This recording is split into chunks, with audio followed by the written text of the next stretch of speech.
लहरा है। मेरे कफन का रंग तिरंगा है, वर्दी का मुझ पर पहरा है। मेरी रूह सदा तेरी खिदमत पर, मेरा जिस्म ही तुझ में ठहरा है, मेरा जिस्म ही तुझ में ठहरा है। मैं अर्गिम कक्षा 8वीं से दिव्याकुलम के प्रांगण में समस्त सभी लोगों को नमस्कार करती हूँ। जैसा कि आप मेरी पंक्तियों से समझ ही गए होंगे कि मैं देशभक्ति पर बोलने जा रही हूँ। आज वह दिन है जब हमें ब्रिटिशों से आज़ादी मिली थी और 1947 में हमारा देश एक स्वतंत्र देश बन गया था। हर साल की तरह आज हम यहाँ स्वतंत्रता दिवस का जश्न मनाने के लिए इकट्ठा हुए हैं और उन सभी महान लोगों को श्रद्धांजलि देते हैं जिन्होंने हमारी स्वतंत्रता के लिए बलिदान दे दिया और आज भी हमारी स्वतंत्रता की सुरक्षा को सुनिश्चित करने के लिए अपनी जिंदगी का त्याग कर रहे हैं। मैं हमारी देशभक्ति पर स्पीच देने का अवसर प्राप्त करके खुद को अत्यधिक सम्मानित महसूस कर रही हूँ। यह विषय मेरे लिए बहुत संवेदनशील है क्योंकि मैं अपने देश से बहुत ज़्यादा प्यार करती हूँ।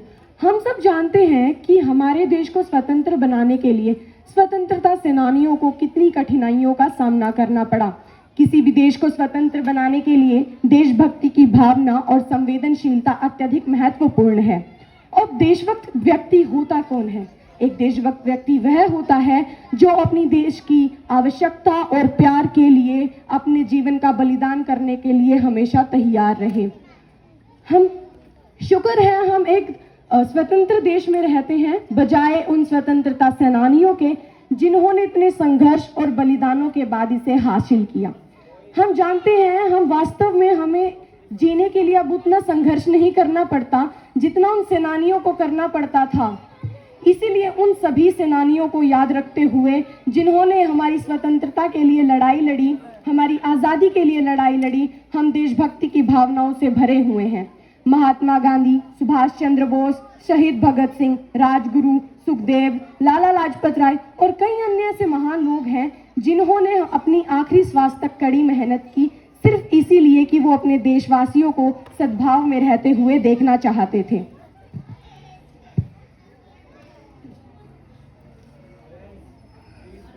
हालांकि हमारे समाज में कुछ ऐसे असामाजिक तत्व हैं जो अपने देश की छवि को खराब करने की कोशिश कर रहे हैं।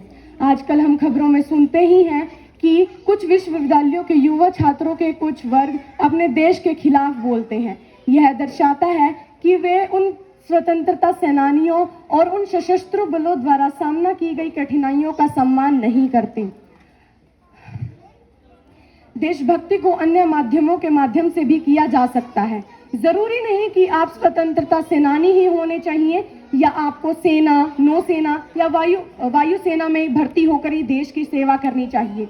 आप स्वच्छ भारत अभियान का हिस्सा बनकर अपने देश के प्रति अपना प्यार प्रदर्शित कर सकते हैं या फिर आप गरीब, भूखे, जरूरतमंद लोगों की मदद कर सकते हैं। आप गैर सरकारी संगठनों यानी NGO में भी जुड़ सकते हैं, शामिल हो सकते हैं।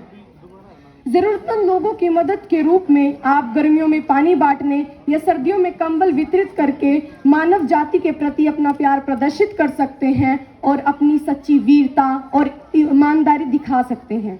देशभक्ति का मतलब केवल आज़ादी के लिए संघर्ष ही नहीं, बल्कि इसमें देश और देशवासियों की सच्चा प्यार और ईमानदार भावना भी शामिल होती है, जो देश के विकास के लिए भावपूर्ण काम के माध्यम से प्रदर्शित की जा सकती है।